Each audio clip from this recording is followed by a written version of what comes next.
people still missing after the massive tragedy that is unfolding. Uttarakhand is devastated by extreme death in Kedarnath. बड़े पैमाने पर बर्बादी और तबाही, leaving tens of thousands अभी तक सारा फोकस तीर्थयात्रियों को निकालने में ही है। हालत इतनी गंभीर घोषित किया जाता है स्टेट ऑफ उत्तराखंड।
केदारनाथ उत्तराखंड ये छोटी चारधाम यात्रा के 4 स्तंभों में से एक है। कई हिंदू तीर्थयात्रियों के लिए ये तीर्थ यात्रा का अंतिम पड़ाव है। हर साल हजारों तीर्थयात्री इस मंदिर में आते हैं, जिसे भारत के सबसे पवित्र स्थानों में से एक माना जाता है और हर साल तीर्थयात्रियों की संख्या बढ़ती जा रही है। समझा जाता है कि पुराने समय में तीर्थयात्री अपने जीवन के अंतिम चरण में अपने पापों को धोकर उनसे मुक्त होने के लिए यहाँ आते थे। लेकिन पिछले कुछ समय में ये सिर्फ एक पवित्र मंदिर ही नहीं, बल्कि हर उम्र के स्त्री, पुरुषों और बच्चों के लिए धार्मिक पर्यटन का एक अहम केंद्र भी बन गया है। हर साल लाखों लोग उत्तराखंड के 4 तीर्थों की यात्रा यानी 4 धाम यात्रा पर आते हैं। ये लोग केदारनाथ, गंगोत्री, यमुनोत्री और बद्रीनाथ के मंदिरों में पूजा अर्चना करते हैं। इन 4 तीर्थ स्थानों के कारण हिमालय की गोद में बसा उत्तराखंड भारत के सबसे पवित्र स्थलों में से एक माना जाता है। हैरानी की बात नहीं है कि इसे देवभूमि यानी देवताओं का स्थान भी कहा जाता है। भारत में लाखों हिंदू श्रद्धालुओं के लिए देवताओं की ये भूमि परम पूजनीय है। उत्तराखंड के सबसे सुदूर कोने में स्थित केदारनाथ को बहुत पवित्र माना जाता है। बर्फ से ढकी शानदार चोटियों से घिरा केदारनाथ मंदिर उत्तराखंड के छोटे 4 धामों में सबसे सुदूर है। ये हिमालय की केदार घाटी में स्थित है, जो किसी जमाने में शायद पूरी तरह एक ग्लेशियर से ढकी हुई थी। ये मंदिर समुद्र तल से 3000 मीटर से भी ज्यादा ऊंचाई पर है। केदारनाथ शहर के ठीक ऊपर चोराबारी और इसके साथ का एक और ग्लेशियर मौजूद है। ये ग्लेशियर इस घाटी से होकर बहने वाली मंदाकिनी और सरस्वती नदियों के स्रोत हैं।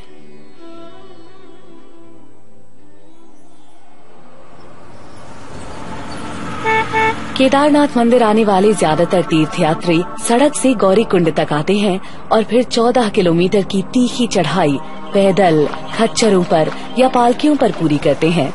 ज्यादा खुशकिस्मत लोगों के पास हेलीकॉप्टर किराए पर लेने का भी विकल्प है।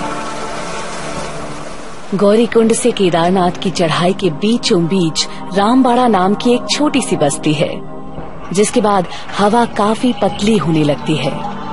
लेकिन ईश्वर का आशीर्वाद लेने के लिए जाने वाले हजारों लोगों को ऐसे मुश्किल हालात से कोई फर्क नहीं पड़ता। एक जाने माने सोशियोलॉजिस्ट प्रोफेसर दीपांकर गुप्ता का ये कहना है, पहले जब लोग इन तीर्थ यात्राओं पर जाते थे तो ये बहुत आसान नहीं थी, लेकिन समय के साथ साथ ये हुआ कि लोगों की तादाद लगातार बढ़ रही है, क्योंकि ये तीर्थ यात्राएं बहुत आकर्षक है और इनमें अब पर्यटन वाली खासियतें भी शामिल हो गई हैं। इसकी वजह से लोगों ने यहाँ होटल और रेस्टोरेंट वगैरह भी खोल लिए हैं। इससे तीर्थयात्री यहाँ बहुत बड़ी तादाद में आने लगे हैं, जो टूरिस्ट भी हैं। इस तरह लोग अब तीर्थयात्रा की तरह टूरिस्ट भी बन गए हैं, इसलिए इसमें टूरिज्म वाला हिस्सा ज्यादा अहम हो गया है। पहले ये शायद इतना अहम नहीं था और तीर्थ को महत्व दिया जाता था क्योंकि ये बहुत मुश्किल काम था। इतनी ऊंचाई तक चढ़ना बहुत आसान नहीं था। लेकिन अब रास्ते में आराम करने और खाने पीने के लिए कई जगह बन गई हैं, इसलिए अब ये तीर्थ यात्रा पहले जितनी मुश्किल नहीं रह गई। यही चीज चार धाम यात्रा के पुराने और नए स्वरूप को बिल्कुल अलग करती है। अनुमान है कि केरल, गोवा और हिमाचल जाने वाले भारतीय टूरिस्ट्स की कुल तादाद से ज्यादा पर्यटक उत्तराखंड आते हैं। 2011 में उत्तराखंड की आबादी 1 करोड़ से कुछ ज्यादा थी, जबकि यहाँ आने वाले टूरिस्ट्स की संख्या 2 करोड़ 68 लाख यानी यहाँ की जनसंख्या से दुगनी से भी ज्यादा थी। 1 दशक से भी ज्यादा समय से एक ट्रैवल एजेंसी चला रहे गंगा सिंह भंडारी एक टूर ऑपरेटर हैं, जो अपनी रोजी रोटी के लिए यहाँ आने वाले पर्यटकों की इस भारी तादाद पर निर्भर है। पहले यूपी में था, उत्तराखंड जो है यूपी में था। यूपी से जब अलग हुआ तो उसके बाद थोड़ा सा वहाँ का डेवलपमेंट ये हुआ कि भाई वहाँ की राजधानी अलग हो गई, तो फिर वहाँ थोड़ा पैसा गया, तो फिर उसके बाद वहाँ काम चालू हुआ कि भाई यहाँ ये टूरिज्म का काम चालू करो उत्तराखंड में। जब काम चालू होता है तो उस समय पूरी दिल्ली की ट्रांसपोर्टर जो है ना पूरा ऋषिकेश चला जाता है 4 धाम के लिए। छोटी गाड़ी से लेके 7 सीटर बस जाती है, तो उस समय सबका रुख एक ही रहता है कि भाई सब खुश रहते हैं कि भाई 4 धाम चलेंगे। 6 महीने 4 धाम का काम चलता है, जिसमें 2 महीने बीच में बरसात में कम हो जाता है, फिर 2 महीने आगे चालू हो जाता है। 2 महीने मई और जून का महीना हमारा पीक हो चलता है। हैरानी की बात नहीं है कि उत्तराखंड आने वाले पर्यटकों की संख्या में पिछले कुछ 10 वर्षों में लगभग 140% की वृद्धि हुई है। पुराने लोग ये कहते हैं कि 4 धाम में वो आदमी जाता है जब वो अपना क्रियाक्रम करके अपना घर छोड़ के चला जाता। बच के आ गए तो ठीक है, नहीं बच के आ गए तो हम वहीं भगवान के लिए चले जा रहे हैं घर छोड़ के। तो उस समय लोग बाग आ जाते थे, क्योंकि उस समय 60 से ऊपर के लोग जाते थे। अब ये हो गया कि अब तो लोग छोटे से लेकर बड़े तक सभी जा रहे हैं, वहाँ पिकनिक जैसे मना रहे हैं कि हाँ भाई पिकनिक में जा रहे हैं। नोबेल प्राइज जीतने वाले inter governmental panel on climate change के चेयरपर्सन डॉक्टर R.K. पचौरी को लगता है कि इस नाजुक इलाके में लोगों की इतनी बड़ी तादाद से इकोलॉजी पर गहरा असर पड़ता है। सच ये है कि इस राज्य में लोगों की एक निश्चित संख्या को संभालने की क्षमता है, और अगर बहुत बड़ी संख्या में पर्यटक आते हैं तो हमें उसके इकोलॉजिकल असर पर भी गौर करना होगा। इतने सारे लोगों की सहूलियत के लिए सड़कें बनानी होंगी और ट्रांसपोर्ट इंफ्रास्ट्रक्चर, और इन सब चीजों का इलाके की इकोलॉजी पर असर पड़ता है। टूरिस्ट्स को पता नहीं था कि राज्य में इंफ्रास्ट्रक्चर का ये तेज और बेतरतीब विकास ही जून 2013 की त्रासदी को और गंभीर बनाने में मदद करेगा।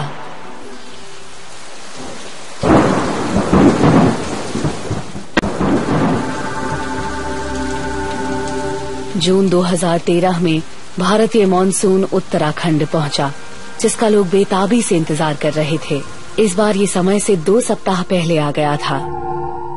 भारत को जबरदस्त फसल की उम्मीद थी। सबसे अहम मानसून सिस्टम्स में से एक भारतीय मानसून पूरे भारत में आगे बढ़ता हुआ इसकी धरती को जिंदगी देने वाली बारिश से सींचता गया। देहरादून में मौसम विभाग के डायरेक्टर आनंद शर्मा मानसून की बढ़त पर बारीकी से निगाह रख रहे थे। 14 तारीख को शुक्रवार था और हमने किसानों के लिए मौसम पर आधारित खेती की सलाह जारी की थी, और हमारे पास एक मल्टी मॉडल एंसेम्बल है जो मौसम का पूर्वानुमान लगाने की न्यूमेरिक टेक्निक है, और इनसे हमें पता चला था कि 14 तारीख को भारी बारिश के आसार हैं। आमतौर पर उत्तराखंड में मानसून जून के 3 या 4 सप्ताह में आ जाता है, लेकिन इस बार वो थोड़ा सा जल्दी आ गया और ये उत्तराखंड पहुंच गया था यही कोई 15 जून को, और जबरदस्त बारिश हुई। केदारनाथ में भी बारिश शुरू हो गई।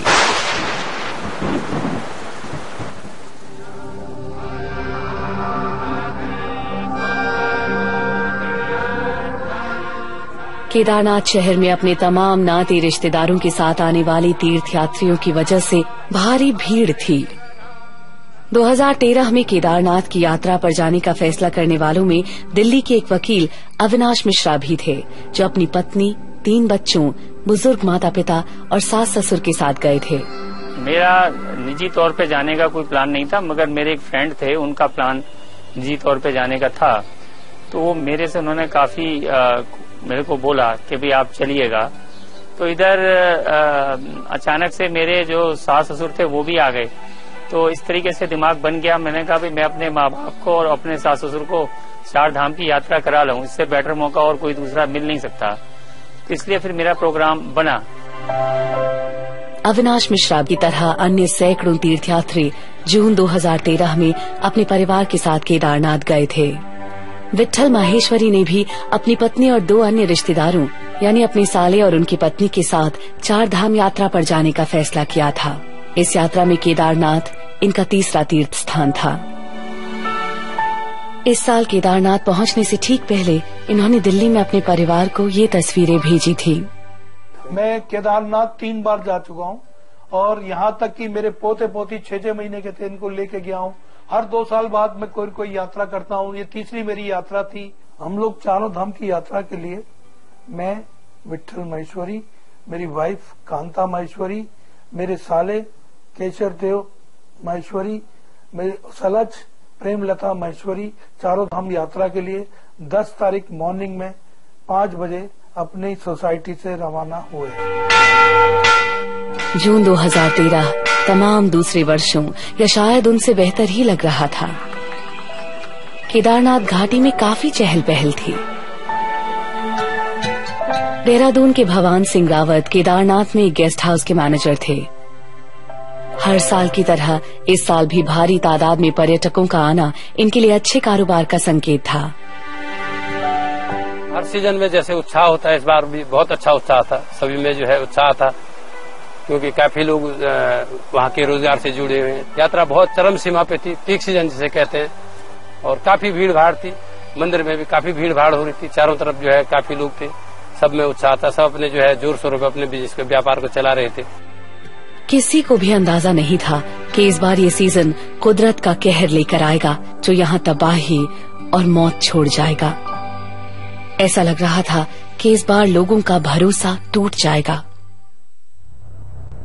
अपने 9 रिश्तेदारों के साथ केदारनाथ की यात्रा पर गए अविनाश मिश्रा अपनी दास्तान बताने के लिए जिंदा बच गए, लेकिन बदकिस्मती से इनकी पत्नी और 3 अन्य रिश्तेदार नहीं बच पाए। जब हमने केदारनाथ के लिए चढ़ना शुरू किया, उस वक्त मौसम जो है वो बादल तो थे, बट बारिश नहीं हो रही थी और बहुत सुहाना मौसम था। हमको बड़ा मजा आ रहा था जाने में। मगर 15 तारीख को लंच के बाद मौसम काफी बिगड़ गया और बहुत तेज बारिश होनी शुरू हो गई। रास्ता बड़ा फिसलन भरा हो गया। इस वजह से हमको चलने में हम सभी को बड़ी प्रॉब्लम आ रही थी। बुजुर्ग जो मेरे परिवार के सदस्य थे वो कई बार उस रास्ते पे फिसले भी, तो नतीजतन हमारी जो चाल थी वो धीमी हो गई और हम अंधेरा होने पर हम केदारनाथ पहुंच पाए। दिन चढ़ने के साथ दोपहर तक हल्की बारिश लगातार तेज होती गई। दोपहर तक मूसलाधार बारिश होने लगी थी। भगवान सिंह ने केदारनाथ शहर में इतनी तेज बारिश कभी कभार ही देखी थी। 15 तारीख सुबह से लगातार मूसलाधार बारिश हो रही थी, बहुत जोर की बारिश, जो कि हाई एल्टीट्यूड इतनी तेज बारिश होती नहीं है।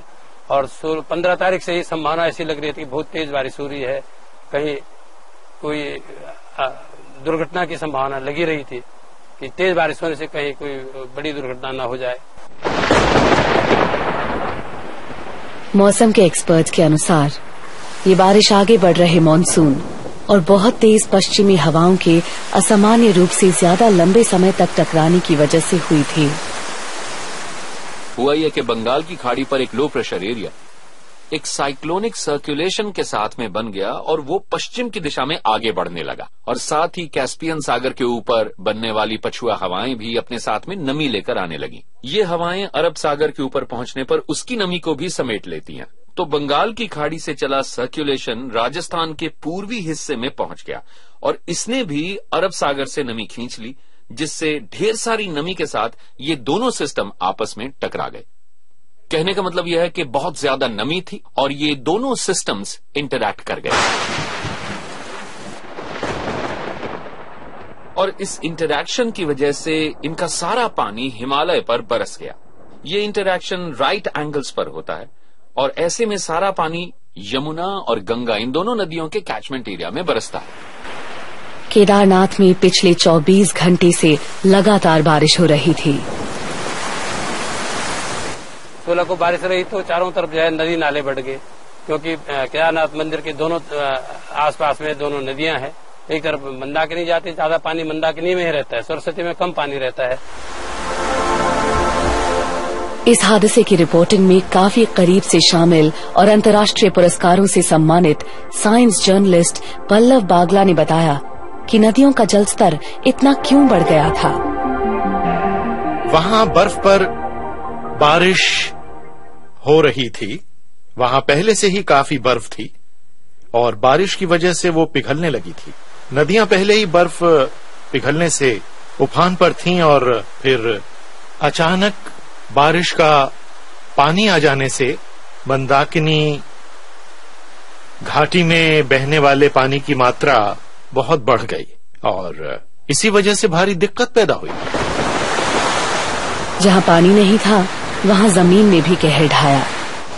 लगातार होने वाली भारी बारिश से पहाड़ियों की पूरी ढलानें धंस कर गिर गईं। गौरीकुंड से केदारनाथ तक के 14 किलोमीटर तक के रास्ते का काफी बड़ा हिस्सा बह गया।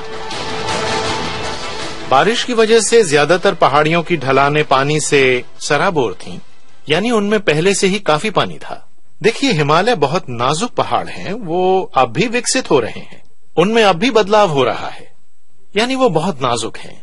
इसलिए जब 16 और 17 जून को बारिश आई, यानी 15, 16 और 17 को, खासकर 16 और 17 को बहुत ज्यादा बारिश आई, तो पहाड़ियों की ढलानें ढेर सारा पानी सोखकर धंसने लगी। इससे हुआ ये कि जगह जगह पर बहुत बड़े लैंडस्लाइड्स होने लगे। हिमालय की नाजुक घाटियों में लैंडस्लाइड्स कोई अनोखी बात नहीं है। जमीन के भीतर मौजूद ढेर सारे पानी से पहाड़ियों की कुछ ढलानें गीली रहती हैं, जिससे चट्टानें कमजोर हो जाती हैं और उनके लुढ़कने का भी खतरा रहता है। 16 तारीख मॉर्निंग में 6:30 बजे हम नीचे उतर रहे थे।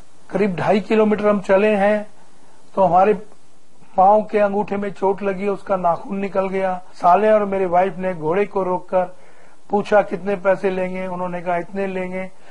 मेरे को उन्होंने घोड़े पे चढ़ा दिया। उसके बाद मैंने पीछे मुड़ के देखा, तीनों हाथ मिलाकर, तीनों एक साथ चलकर, एक छतरी है, एक बरसाती के अंदर दोनों हैं, वो धीरे धीरे मेरे पीछे आ रहे हैं। मेरा घोड़ा आगे चलता रहा। करीब 2-2.5 किलोमीटर जाने के बाद घोड़ा अपने आप रुक गया, हिंदनाया, उसने टांगे पीछे से उठा दी और पहाड़ी बोला कि बादल फटने वाले हैं, पहाड़ियां गिरने वाली हैं, ये घोड़ा आगे नहीं जाएगा। चंद सेकंड में घोड़ों से नीचे उतरे हैं और एक पहाड़ी गिरी है। पहाड़ी गिरी, उसके अंदर से पानी, रेता, मिट्टी, कई चीजें गिरते हुए नीचे गिरी। घोड़े वाले कहाँ चला गया, घोड़े भाग गए या घोड़े पानी में बह गए, मुझे नहीं पता। 16 जून की शाम को आए 2 फ्लैश फ्लड्स में से पहले ने यहाँ प्रलय जैसी विनाश लीला शुरू कर दी। 15 जून 2013 से केदारनाथ घाटी में लगातार मूसलाधार बारिश हो रही थी, लेकिन 16 जून की शाम को बादल फटने जैसी एक घटना से हादसों का एक ऐसा सिलसिला शुरू होने वाला था जो कुछ ही समय में बहुत बड़ी कुदरती आफत की शक्ल लेने वाला था। 16 की शाम को हम एक कानपुर की धर्मशाला है केदारनाथ पर, मंदाकिनी नदी के किनारे पर, हम उसमें ठहरे हुए थे। खाने के लिए हमने थाली अपने हाथ में ली थी, तभी एकदम बहुत तेज भूकंप आया। मतलब आप इमेजिन नहीं कर सकते कितना तेज भूकंप था। इतना तेज भूकंप था जैसे हम हाथ से किसी चीज को हिला दें।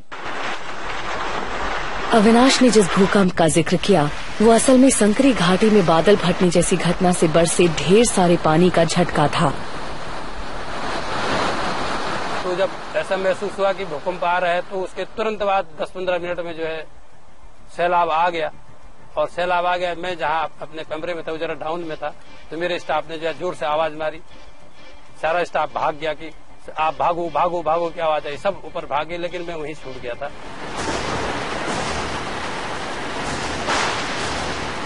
तभी बहुत तेजी से पानी आया, बहुत तेजी से पानी आया और घुटनों से ऊपर पानी हो गया, लेकिन किस्मत से हम सभी वहां से बचने में कामयाब हो गए।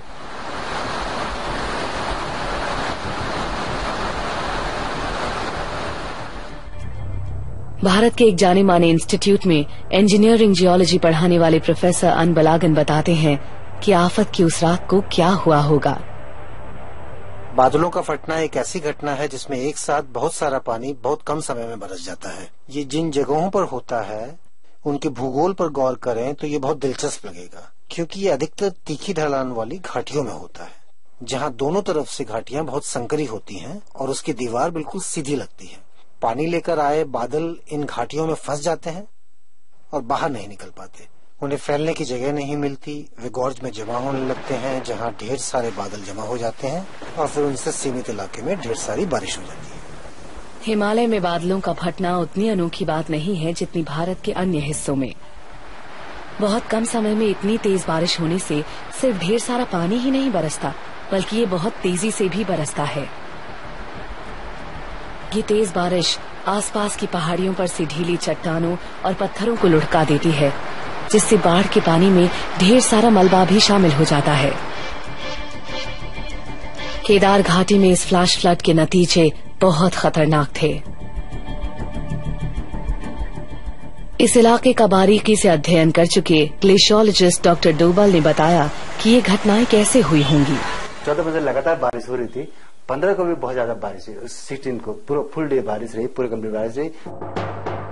सरस्वती और मंदाकिनी दोनों नदियों में ज्यादातर पानी बर्फ के पिघलने और बारिश से आता है। सरस्वती नदी में आमतौर पर जलस्तर बहुत कम रहता है। ये नदी चोराबारी के आसपास के ग्लेशियर से निकलती है, लेकिन 16 तारीख को लगातार जारी बारिश से इन नदियों में ऐसा उफान आ गया जैसा पहले कभी नहीं देखा गया था।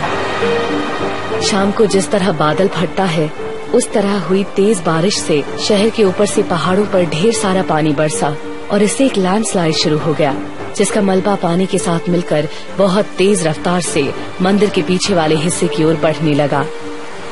केदारनाथ शहर के उत्तर पश्चिमी छोर पर नदी में उफान आ गया और इसने रामबाड़ा और गौरीकुंड को जाने वाले रास्ते से जोड़ने वाले पुल समेत हर चीज को तबाह कर दिया। डॉक्टर डोबल के मुताबिक इस मलबे ने सरस्वती और मंदाकिनी के संगम पर अवरोध खड़ा कर दिया था, जिससे सरस्वती शहर के पूरब में एक पुराने सूखे चैनल की ओर मुड़ गई। अब केदारनाथ शहर बिल्कुल अलग थलग हो गया था, जिसके चारों तरफ जानलेवा रफ्तार से पानी बह रहा था। 16 तारीख को देर रात तक भवान सिंह और अविनाश मिश्रा की तरह केदारनाथ में फंसे कई अन्य लोग लगातार जारी बारिश से बचने के लिए जगह ढूंढने लगे थे। मैं जो ही जब भागो बाहर गया तो बाहर तक पानी मेरे कमरे के आगे तक आ गया था, पूरा पानी और मलबा। तो उसी में मैं भाग के गया आगे कीचड़ में होते हुए और रेस्ट हाउस पार करके गया।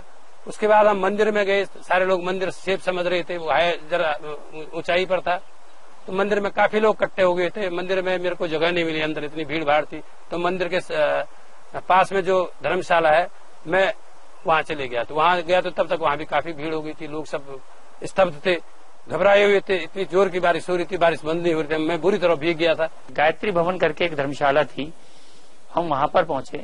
वहां पर एक पंडित जी का एक रूम था, उसमें हमने शरण ली रात में रुकने के लिए। हम वहां रुके रात में। बारिश का ऐसा कहर हमने आज तक नहीं देखा। बहुत जबरदस्त बारिश थी और मंदाकिनी नदी की इतनी भयानक गर्जना थी, जैसे पता नहीं क्या यहाँ होने वाला है, कुछ कोई प्रलय यहाँ जरूर आने वाली है। अविनाश का अनुमान गलत नहीं था। कुछ ही घंटों में इनके सबसे बुरे सपने सच होने वाले थे।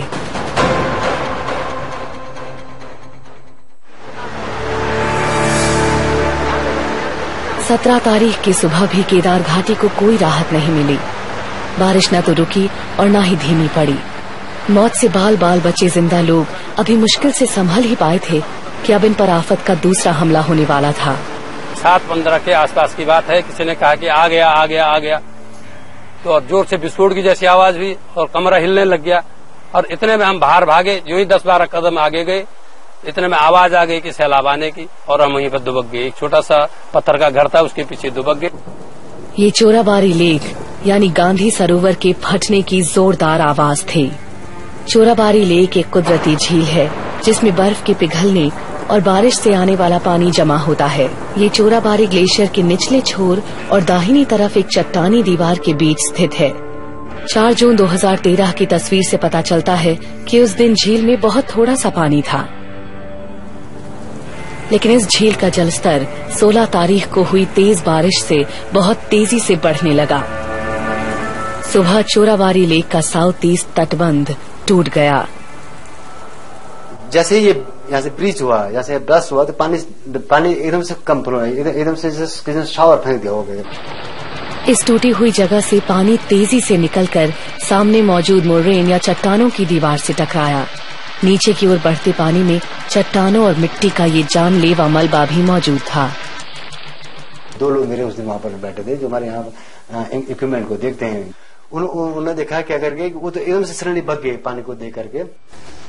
ऑटोमेटिक वेदर स्टेशंस को मॉनिटर करने के लिए ग्लेशियर पर तैनात Wadia institute of Himalayan geology के धनवीर पवार और इनके साथी ने ये सब कुछ देखा।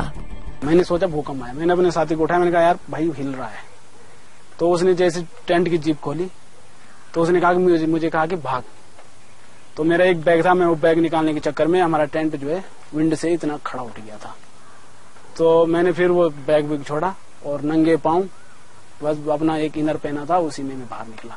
तो जब तक मैं मतलब टेंट से 5 मीटर आगे निकला तब तक जो है ऊपर एक आवाज सी आई जिस समय वो लेग भ्रष्ट हुई। वो बड़े बड़े बोल्डर आपस में टकराए। तो मैंने उसको बोला, मैंने कहा लेग फट गई अपने दोस्त को। तो उसकी लहरें कम से कम 100 मीटर ऊंची जा रही थी। नीचे केदारनाथ में जो है पानी 5 मिनट लेट पहुंचा, लेकिन मकान पहले उड़ने लग गए थे।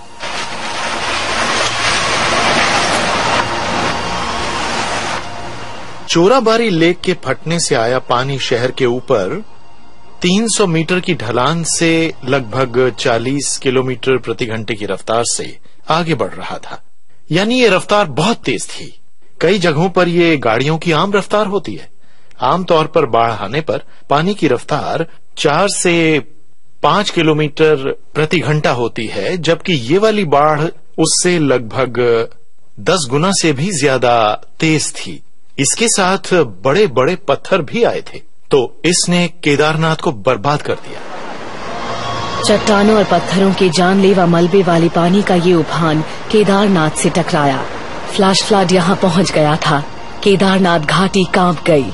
इससे बहुत तेज शोर हो रहा था। हम लोग बिल्कुल मरने के लिए तैयार थे। वहाँ पर एक जो है छोटा सा मकान था, उसमें जो दुबक गए हम। 12-15 लोग थे। मैंने जो है साहस करके, सब लोग भाग रहे थे, मैंने कहा भागो नहीं, भागोगे तो बहोगे, यहाँ पर रहो, मरेंगे तो यहीं पर मरेंगे।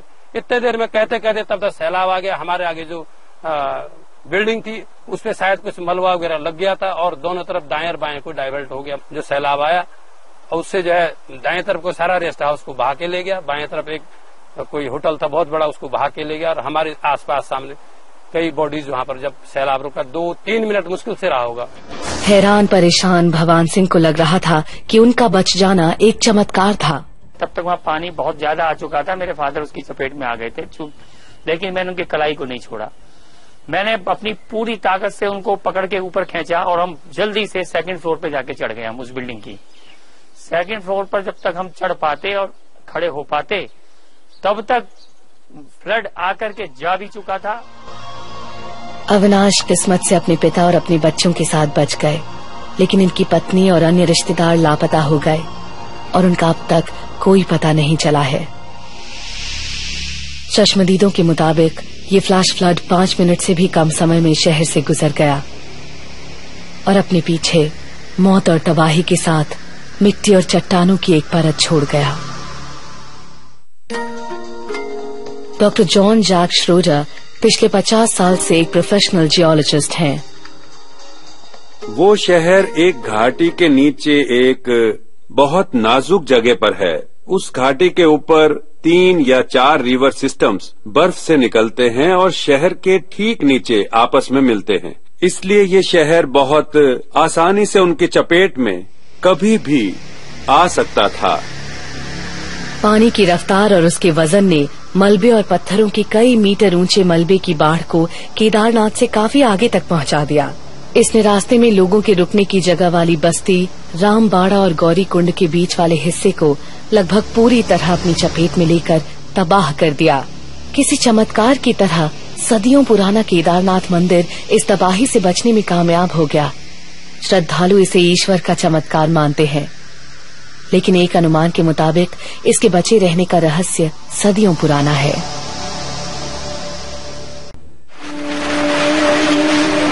सोलह और 17 जून को लगातार हो रही बारिश की वजह से आए जबरदस्त फ्लैश फ्लड्स ने उत्तराखंड के 4 जिलों की नदियों को जानलेवा धाराओं में तब्दील कर दिया, जिन्होंने अपने रास्ते में पड़ने वाली और आसपास मौजूद हर चीज को तबाह कर दिया। इस तबाही ने केदारनाथ शहर को नेस्तनाबूद कर दिया। यहाँ बची कुछ गिनी चुनी इमारतों में से एक सदियों पुराना केदारनाथ मंदिर भी है, जो अपने आसपास फैली तबाही के बीच सिर उठाए खड़ा नजर आता है। जब ऊपर से आ रहे पानी और मलबे ने केदारनाथ शहर पर हमला किया तो नई इमारतों के बचने की कोई संभावना नहीं थी और वो बहकर आ रहे पत्थरों की मार नहीं झेल पाई। इससे पता चलता है कि वो पानी के इस तरह के तेज बहाव को झेलने के लिए नहीं बनी थी, जबकि मंदिर अपनी गहरी बुनियाद और मोटी दीवारों की वजह से सब कुछ झेलकर भी अपनी जगह कायम रहा। अनुभवी जियोलॉजिस्ट और पद्मश्री प्रोफेसर के.एस. वाल्डिया कई दशकों से इस इलाके का अध्ययन कर रहे हैं और इन्होंने मंदिर के आर्किटेक्चर की प्राचीन उत्कृष्टता के बारे में बताया। उस जमाने में मंदिर बनाने वालों ने पहले ऐसी जगह चुनी जो चट्टानों की आड़ में हो, और फिर आर्कियोलॉजिस्ट की हाल की एक रिपोर्ट से पता चला है कि मंदिर की इमारत इस तरह बनी हुई है कि इसमें एक शॉक प्रूफ डिवाइस का इस्तेमाल हुआ है, जिसे आज के इंजीनियरिंग जियोलॉजिस्ट अपना रहे हैं। मंदिर की दीवारों के साथ साथ इसकी बुनियाद भी आपस में जुड़ी हुई है। आपको वहां के मंदिर के निर्माण को देखना चाहिए और उसे बनाने में दिखाई गई समझदारी से सीख लेनी चाहिए, क्योंकि मैं तो पहाड़ों में बन रही इमारतों को देखकर डर जाता हूं। वो उस माहौल के लिए बिल्कुल सही नहीं है और मुझे लगता है कि उस पूरे रास्ते पर, यानी मंदिर तक पहुंचने के अहम रास्ते पर यही हो रहा है और वहां की इमारतें बिल्कुल ठीक तरीके से नहीं बनी हैं। पूरे रास्ते में जहां से भी टूरिस्ट गुजरते हैं या रुकते हैं, यही हाल है वहां का। Professor KS. वाल्डिया को लगता है कि ये घाटी मंदाकिनी का फ्लड प्लेन भी है और इसके बीचों बीच स्थित होने के कारण केदारनाथ शहर को बहुत खतरा है। फ्लड प्लेन नदी के कुदरती रास्ते को कहते हैं, जिसमें 100 साल में कम से कम एक बार 1 फुट की ऊंचाई तक पूरी तरह से पानी भर जाता हो। यानी दूसरे शब्दों में ये बाढ़ का रास्ता है, जिसमें बाढ़ आने की पूरी आशंका रहती है। इसमें लोगों ने सिर्फ शेड और स्टॉल ही नहीं, बल्कि घर, धर्मशाला और होटल वगैरह भी बना लिए थे। पुराने जमाने के लोग काफी समझदार हुआ करते थे। उन्होंने अपने गांव ऊपर की ढलानों पर बनाए थे, जो काफी ऊपर थे रिवर बेड से। चाहे उन्हें नदी से पानी लाने के लिए कितनी भी मेहनत करनी पड़े, लेकिन उन्हें लगता था कि ऊंची जगह ही सुरक्षित थीं। केदारनाथ और घाटियों में फंसे भगवान सिंह और कुछ गिने चुने लोगों के लिए अब नई मुश्किल आने वाली थी। भाई इतना ज्यादा था, इतना ज्यादा भाई हो गया था, इतना टेरर था कि हमको ठंड महसूस ही नहीं हुई। और हमको जो गीले कपड़े थे, भी पता नहीं रहा कि बदन में गीले कपड़े हैं, क्योंकि मेंटली भी हम जो है बहुत ज्यादा घबरा गए थे और हमारे बॉडी और गर्म हो गया था अंदर से, जैसे घबराहट से बीपी बहुत चढ़ गया था सभी लोगों का। 18 जून की सुबह आखिरकार बारिश थमी। 18 तारीख सुबह बारिश, हल्की हल्की बारिश हुई। उसके बाद मौसम जरा साफ हुआ और 7-8 बजे करीब जब एकदम बारिश बंद हुई, तब जाकर के हम उस होटल से थोड़ा ही आगे निकले तो वहां पर देखा तो जो सैलाब लगा वो केवल हमको बचाने के लिए लगा हुआ था। बिल्कुल वहां पर पत्थर, मिट्टी, लकड़ी, लोहा लगा हुआ था, जो दोनों तरफ डाइवर्ट हुआ था। और जो आसपास के जो बचे हुए होटल थे उनके आधे टूटे हुए थे और उन होटल में बॉडीज लटक रही थी मरे हुए लोगों की, और जहां से हम गुजर रहे थे उसके नीचे भी बॉडी थी, पास में बॉडीज पड़ी थी, किसी की गर्दन दिख रही थी, किसी की आधी बॉडी दिख रही थी, किसी के बदन पे तो किसी के कपड़े थे ही नहीं क्योंकि सब सैलाब में बह गए थे। किसी तरह जिंदा बच गए लोगों को बचाव के लिए इस इलाके की ओर आ रहे शुरुआती हेलीकॉप्टर्स को देखकर उम्मीद बंधने लगी थी। यहाँ सबसे पहले वो सिविलियन पायलट्स पहुंचे जो भट्टा और केदारनाथ के बीच तीर्थयात्रियों को लाने ले जाने का काम करते थे। उन्होंने कई चक्कर लगाकर मंदिर के आसपास के इलाके से बचे हुए लोगों को रिज लाइन तक पहुंचाया, जहां से भारतीय वायुसेना के बड़े हेलीकॉप्टर्स ने उन्हें गुप्तकाशी, कोचर और देहरादून पहुंचा दिया। इस घटना की चेतावनी 16 तारीख की दोपहर को ही सभी संबंधित व्यक्तियों को दे दी गई थी, मतलब उस दिन दोपहर तक। लेकिन जो कुछ होना था वो सब तो उस रोज रात तक हो चुका था, और स्टेट को इस बात का अनुमान लगाने में थोड़ा बहुत वक्त लगा कि क्या गड़बड़ी हुई थी, और एयरफोर्स को 17 तारीख को दोपहर के आसपास अपने एयरक्राफ्ट्स को तैनात करने के लिए कहा गया। तो हमने अपने 6 हेलीकॉप्टर्स को सरसावा में, जो सहारनपुर में है, वहां तैनात कर दिया और 2 को यहां जॉली ग्रांट एयरपोर्ट देहरादून में तैनात कर दिया, ताकि ये पता चल सके कि वहां हुआ क्या था। 17 तारीख को हुई देरी की वजह से बचाव का काम शुरू नहीं हुआ। ऑपरेशंस 18 तारीख की सुबह शुरू हो सके। हमने हालात का जायजा लेने के लिए एक उड़ान भरी, और तब केदारनाथ की ओर जाने पर यह पता लगा कि कितना नुकसान हुआ था। रेस्क्यू ऑपरेशंस में 60 से ज्यादा एयरक्राफ्ट लगे थे, जिनमें ज्यादातर हेलीकॉप्टर्स थे। सभी प्रभावित इलाकों में बचाव का काम अगले दिन भी जारी रहा। फंसे हुए हजारों लोगों को सेना के ये लोग देवताओं से कम नहीं लग रहे थे, जो उन्हें सुरक्षित जगहों पर पहुंचा रहे थे। 21 सुबह जो है तब जो है कुछ बादल हटे और आर्मी का हेलीकॉप्टर आया सुबह, तो तब आस जगी कि हम जा सकते हैं। हेलीकॉप्टर में कुछ राहत सामग्री आई और कुछ आर्मी के लोग आए, और उसके बाद मैं गुप्तकाशी पहुंचा हेलीकॉप्टर से। गुप्तकाशी आकर के मैं जो ही नीचे उतरा तो मैं बेसुध था, तो मैं पूछने लगा, वहां पर राहत शिविर लगा हुआ था, मैं वो पानी पुनी के लिए पूछ रहे थे, खाने के लिए पूछ रहे। मैंने कहा पहले मेरे को बताओ कि बाहर जाने का रास्ता कहाँ है। तो उन्होंने कहा आपको जाना कहाँ है। मैंने कहा मेरे को देहरादून जाना है। हाँ मैडम, मेरे को देहरादून अपने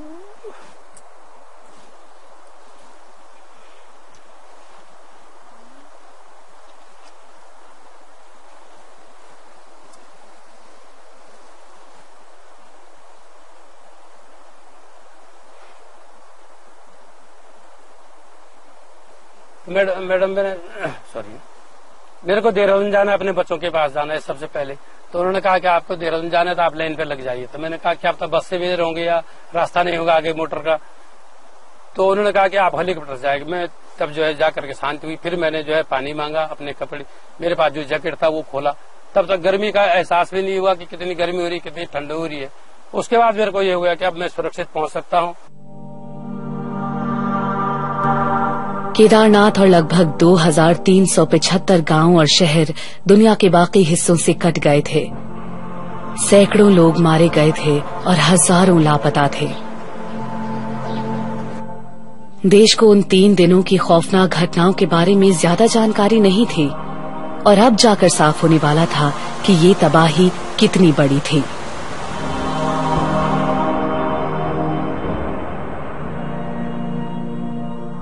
प्रकृति की ये विनाश लीला 4 जिलों चमोली, रुद्रप्रयाग, उत्तरकाशी और पिथौरागढ़ में कुल 40,000 वर्ग किलोमीटर में फैली हुई थी। मंदाकिनी, अलकनंदा, भागीरथी और गंगा में जबरदस्त बाढ़ आ गई थी और यमुना का पानी भी खतरे के निशान से ऊपर था। इस तबाही में मारे गए लोगों की तादाद आधिकारिक रूप से 580 बताई जाती है, लेकिन हजारों लोग लापता हैं और महामारी फैलने के डर से कई लोगों का सामूहिक अंतिम संस्कार कर दिया गया। इसके अलावा उत्तराखंड में आने वाले पर्यटकों की संख्या को ठीक से दर्ज करने की व्यवस्था न होने के कारण जान माल के वास्तविक नुकसान का अनुमान लगाना शायद कभी संभव नहीं हो पाएगा। ये एक प्राकृतिक आपदा थी, लेकिन जान माल पर इसके विनाशकारी प्रभाव के लिए इस राज्य में जारी बेतरतीब विकास जिम्मेदार था। जून के मध्य में हिमालय के ऊंचे हिस्सों में जहां बहुत ज्यादा बारिश हुई थी, वहां कुछ हजार लोग मारे गए और कई हजार अब भी लापता हैं।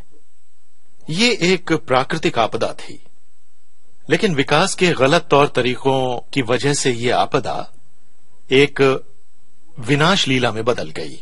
1 करोड़ की आबादी वाले इस राज्य में इससे दोगुने पर्यटक और तीर्थयात्री आते हैं। इस राज्य को देवभूमि कहा जाता है और इस राज्य की पूरी अर्थव्यवस्था पूरी तरह से यहां आने वाले लोगों की संख्या पर निर्भर करती है। और अगर इन नाजुक इलाकों में जाने वाले पर्यटकों की संख्या पर नियंत्रण नहीं किया गया तो भविष्य में भी ऐसे हादसों से नहीं बचा जा सकेगा। अगर आप उस इलाके में एक निश्चित तादाद से ज्यादा लोगों के लिए होटल बनाएंगे और टूरिस्ट फैसिलिटीज बनाएंगे तो दिक्कत तो पैदा होगी ही। मैं ये कहना चाहता हूं कि आपको कुछ हद तक पर्यटकों की संख्या को नियंत्रित करना होगा। आपको इससे पड़ने वाले प्रभाव पर भी गौर करना होगा। आप इसे अनलिमिटेड साइज तक नहीं बढ़ा सकते और एक सीमा के बाद इस इलाके की इकोलॉजी पर बहुत नुकसानदेह असर तो पड़ेगा ही। केदारनाथ को फिर से बनाने और बसाने में काफी वक्त लगेगा और तब तक यहाँ खामोशी छाई रहेगी।